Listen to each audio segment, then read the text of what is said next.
Hello, bachcha. Let's read the question. The question says, find new relative atomic mass of sodium if 1 AMU is defined as 1 by 48 T of 1 atom of carbon 12. If relative atomic mass on conventional scale is 23. Options are 96, 48, 92 और 46.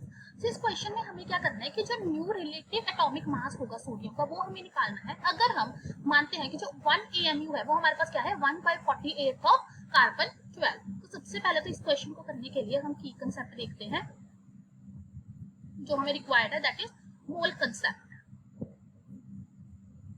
सो अगर हम अब यहाँ पे देखें तो हमारे पास क्या है इस क्वेश्चन में, जो हमारे पास एटॉमिक मास होता है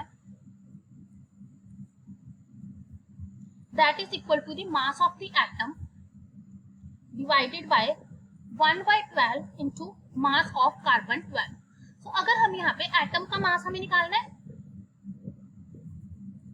एटॉमिक मास हमारे पास कितना है 23 divided by 112 into mass of carbon 12। सो यहाँ से अगर हम मास ऑफ एटम निकालते हैं तो वो हमारे पास कितना आ जाएगा 23 into 1 by 12 of mass of carbon 12।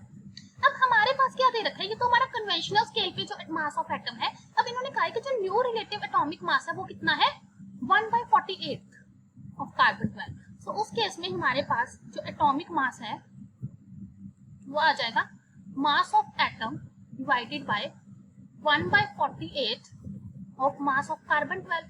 अब चाहे हम कोई भी स्केल लें, हमारा जो मास ऑफ एटम है वो तो कांस्टेंट ही रहेगा। दैट मींस यहाँ पे हम पुट कर सकते हैं मास ऑफ एटम की जगह 23 into 1 by 12 into mass of carbon 12। Similarly divided by 1 by 48 into mass of carbon 12। तो मास ऑफ कार्बन 12 से मास ऑफ कार्बन 12 कट गया, ये आ गया 23 by 12 इंटू 48। तो ये हमारे पास कट गया 4 पे, 4 3 12 एंड 92। तो इसके अकॉर्डिंग हमारा जो करेक्ट आंसर आ गया that is option C. Hope you find the answer. Best of luck.